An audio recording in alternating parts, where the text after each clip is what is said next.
जय माता दी भक्तों। हर साल बड़े भक्ति और उत्साह के साथ नवरात्रि मनाते हैं हम। लेकिन क्या आप जानते हैं कि नवरात्रि का असली अर्थ क्या है? कहाँ से शुरू हुई नवरात्रि? कहानी शुरू होती है एक राक्षस से। आज से लगभग लाखों वर्ष पहले सतयुग में, जब पृथ्वी में पाताल लोक का असुरों का राज हुआ करता था। असुरों के राजा रंभ और क्रम नाम के दो भाई हुआ करते थे। ये भाई निसंतान होने के कारण काफी निराश रहते थे। इन्होंने देवताओं की तपस्या करने का निश्चय किया, जिसके लिए रंभ ने अग्निदेव को खुश करने के लिए तपस्या की और क्रम ने एक झील में आधा डूबकर वरुण देव की तपस्या की। तपस्या करते करते कई वर्ष बीत गए। जब ये बात इंद्र देवता को पता चली तो उन्हें एहसास हुआ कि ये असुर जरूर कुछ गड़बड़ कर सकते हैं और ये ऐसा कोई वरदान मांगेंगे तपस्या के बाद, जिसके बाद देवलोक में प्रलय आ सकती है। ये सोचकर इंद्र देवता धरती पर आए और आधा डूबे हुए क्रम पर मगरमच्छ बनकर हमला कर दिया, जिसके बाद तड़प तड़प कर क्रम की उसी झील में मौत हो गई। इस घटना का एहसास रंभ को तपस्या करते वक्त हो चुका था और उसने अपनी तपस्या के तेज से ये भी पता कर लिया था कि ये विशाल मगरमच्छ जो आया हुआ है वो और कोई नहीं बल्कि स्वयं इंद्र देवता हैं।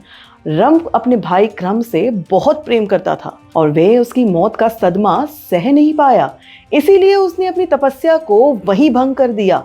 वहीं भंग कर कर एक तलवार को प्रकट किया। जैसे ही वो तलवार से अपने आप को मारने जा रहा था, वहीं अचानक अग्नि देवता प्रकट हो गए और उन्होंने उसे वैसे करने से रोका और रंभ से अपना इच्छित वरदान मांगने को कहा। जिसके बाद रंभ ने काफी सोचा और इंद्रदेव के दुष्कर्म को ध्यान में रखते हुए अग्निदेव से एक ऐसी संतान मांगी जो इंद्र को परास्त कर दे और इतना ही नहीं बल्कि तीनों लोक में उसका राज हो सके। बाद में अग्निदेव न चाहते हुए भी रंभ को ये वरदान दे बैठे और इसके बाद अग्निदेव अंतर्ध्यान हो गए। इसके बाद कुछ समय बीता और रंभ की संतान हुई, जिसका नाम पड़ा महिषासुर। आप और हम सभी लोग जानते हैं महिषासुर कौन है। महिषासुर मानो जैसे दिखने में एक विशाल राक्षस था, बड़ी बड़ी भुजाएं, डरावना चेहरा। उसने ब्रह्मदेव को प्रसन्न करने के लिए काफी कठिन तपस्या की। तपस्या कुछ वर्षों तक तो यूं ही चली। आखिर कुछ दिनों बाद वो समय आ ही गया जब ब्रह्मदेव उससे प्रसन्न हुए और प्रकट हो गए और फिर उन्होंने महिषासुर से अपने वरदान मांगने को कहा। जिसके बाद महिषासुर ने ब्रह्मदेव से सीधे अमर होने का वरदान मांग लिया, जिसके लिए ब्रह्मदेव ने ये साफ मना कर दिया और कहा कि तुम कोई दूसरा वरदान मांगो। महिषासुर ने बड़ा सोच विचार करके एक ऐसा वरदान मांगा जिससे कोई भी देवता या राक्षस उनका वध नहीं कर सकता था। पर इसमें महिषासुर ने अपने गुस्से और घमंड में स्त्री को नहीं मांगा, क्योंकि वो स्त्रियों को बहुत ही कमजोर समझता था। उसे लगता था जब देवता और असुर मेरा कुछ नहीं बिगाड़ पाएंगे तो भला एक स्त्री क्या कर लेगी। ब्रह्मदेव ने महिषासुर को वरदान तो दिया कि तुम्हें कोई आहत नहीं करेगा, किंतु तुम्हारी जो मृत्यु है वो एक महाशक्तिशाली स्त्री के हाथों होगी। और ये कहकर वह अंतर्ध्यान हो गए। महिषासुर ने धीरे धीरे पूरी धरती को अपने अधीन कर लिया। वो यही नहीं रुके, महिषासुर स्वर्ग पहुंचे। स्वर्ग पहुंचते ही उन्होंने अपनी असुर सेना के साथ देवताओं पर टूट पड़ा, जिसके बाद स्वर्ग में भी देवताओं ने खूब धमकम किए। महिषासुर और उसके असुरों के साथ युद्ध हुआ और अपना पराक्रम दिखाया, लेकिन अंत में महिषासुर की क्षमता और शक्ति के सामने देवताओं को स्वर्ग से भागना पड़ा। सब देवता सीधे वैकुंठ लोक गए, यानी कि श्री विष्णु जी के पास। वहां पहुंचते ही उन्होंने विष्णु जी को सारा वाक्या बताया और ये सब चल पड़े कैलाश की ओर, जहां हमारे महादेव रहते हैं।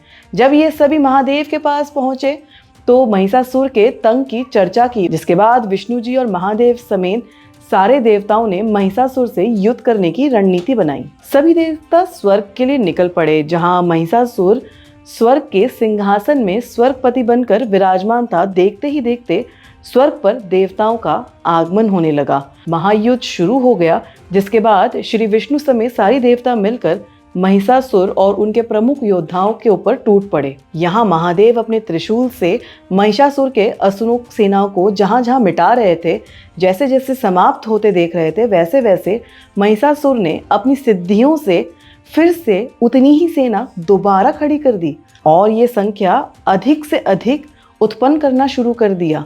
जोरों से ठहाके लगाकर हंसने लग गया। महादेव, श्री विष्णु और अन्य देव महिषासुर के सेनाओं को हर बार समाप्त करते जाते और महिषासुर हर बार अपनी सेना को पहले से भी अधिक संख्या में उत्पन्न करते जाता। काफी समय तक ऐसा चलता रहा, जिसके बाद ब्रह्मदेव आए और महिषासुर को जो वरदान दिया था उन्होंने, वो सारे देवताओं को याद दिलाया। जिसके बाद सबने ब्रह्मदेव से पूछा कि सृष्टि में ऐसी कोई स्त्री है ही नहीं जो महिषासुर के समक्ष ठहर सके।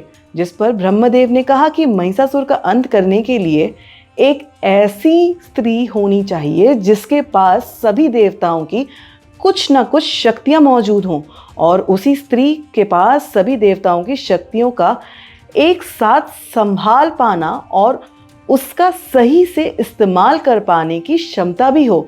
जिस पर सभी देवता पूछे कि आखिर ऐसी सृष्टि में कौन सी स्त्री है जिसके पास ये सारा हो। ब्रह्मदेव के मुंह से देवी पार्वती का नाम निकला और उन्होंने कहा कि इस सृष्टि में एकमात्र देवी पार्वती ही हैं जो सभी देवताओं की शक्तियों को एक साथ संभाल सकती हैं। जिसके बाद महिषासुर से एक महाप्रलयकारी युद्ध करने के लिए महादेव ने देवी पार्वती को अपना त्रिशूल प्रदान किया।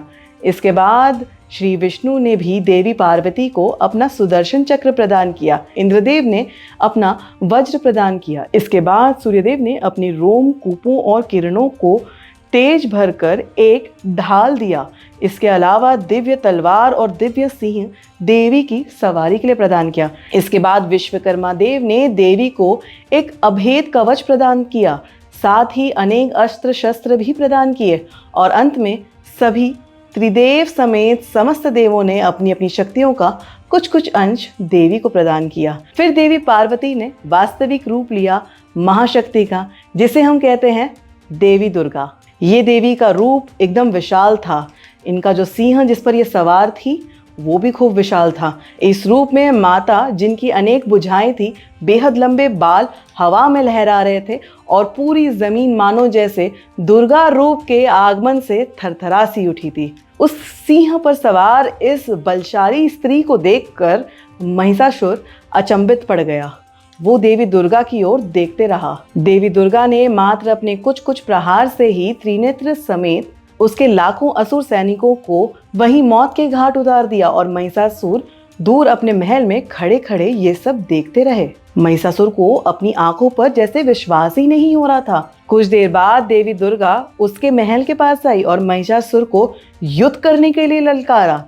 ललकारते ही महिषासुर देवी दुर्गा के बेहद सुंदर रूप के सामने काम वासना से भर उठे। फिर देवी दुर्गा समीप गया और उसने सामने सीधा विवाह का प्रस्ताव रख दिया। जिसके बाद देवी दुर्गा महिषासुर पर काफी क्रोधित हो उठी और दोबारा से युद्ध करने के लिए ललकारने लगी। जिसके बाद महिषासुर जोर जोर से हंसकर देवी दुर्गा का उपहास उड़ाने लगा। महिषासुर ने ये बात कह दी कि स्त्री युद्ध के लिए नहीं, बल्कि स्त्रियों को सिर्फ पुरुष की काम वासना के लिए पूर्ति के लिए बनाया गया है। जिस पर देवी दुर्गा के अंदर खूब क्रोध हुआ, ज्वाला जलनी शुरू हो गई। पर फिर देवी दुर्गा ने अपने क्रोध को शांत करते हुए बेहद चतुराई से काम लिया। उन्होंने महिषासुर के समक्ष एक प्रस्ताव रखा कि यदि महिषासुर उन्हें युद्ध में हरा देता है तो वह स्वयं खुशी खुशी उससे विवाह कर लेंगी। यह सुनकर महिषासुर जोरों से ठाके लगा के हंसने लगा और बेहद उत्सुकता के साथ युद्ध में सहमत से शामिल हो गया। जब युद्ध के लिए वह तैयार हो गया तो उसने देवी की ऊंचाई देखी और दुर्गा के समान अपने आप को कद में बड़ा करने की कोशिश की, पर महिषासुर कद में देवी से छोटा ही रह जाता है। जिसके बाद देवी दुर्गा मुस्कुराती हैं और महिषासुर दांत पीसते रह जाता है। महिषासुर अपनी तरफ से पहला वार देवी दुर्गा पर कर देता है। युद्ध होते होते लगभग 9 दिन बीत चुके थे। महिषासुर ने अपनी पूरी ताकत लगाकर देवी दुर्गा को बड़ी तेजी से पीछे की तरफ ढकेला। काफी दूर तक ले जाने के बाद देवी ने अपना विशाल रूप धारण किया और महिषासुर को पीठ पे त्रिशूल भोंका, जिससे अचानक देवी दुर्गा ने अपना संतुलन बनाया और महिषासुर को वहीं रोक दिया, जिससे महिषासुर जमीन पर गिर पड़ा और प्रार्थना करने लग गया। फिर देवी दुर्गा ने अपने पैरों से उसे पलटकर उसकी छाती में त्रिशूल से दोबारा वार किया। इसके बाद महिषासुर जोरों से चिल्लाने लगा और रोने भी लगा। देवी दुर्गा से क्षमा मांगने लगा। उसने यह भी मान लिया कि स्त्री को कमजोर समझना उसकी सबसे बड़ी भूल थी और अपने सभी करतूतों के लिए देवी दुर्गा से क्षमा मांगी। जिसके बाद महिषासुर तड़प तड़प कर देवी दुर्गा के हाथों उद्धार पाने के लिए कामना भी करने लगा। देवी दुर्गा ने उसकी कामना को पूरा करते हुए अपनी तलवार से एक ही बार में महिषासुर का सिर धड़ से अलग कर दिया। फिर तमाम देवी देवताओं ने देवी दुर्गा के ऊपर फूलों की वर्षा की, क्योंकि पूरे ब्रह्मांड में महिषासुर का आतंक अब समाप्त हो चुका था। साथ ही सभी देवी देवताओं ने मां को एक और नाम दिया, जो था महिषासुर मर्दिनी। तब से नवरात्रि को मनाया जाता है। ये 9 रातों में 9 रूप माता के पूजे जाते हैं। हम माँ की शक्ति और कृपा का सम्मान करते हैं।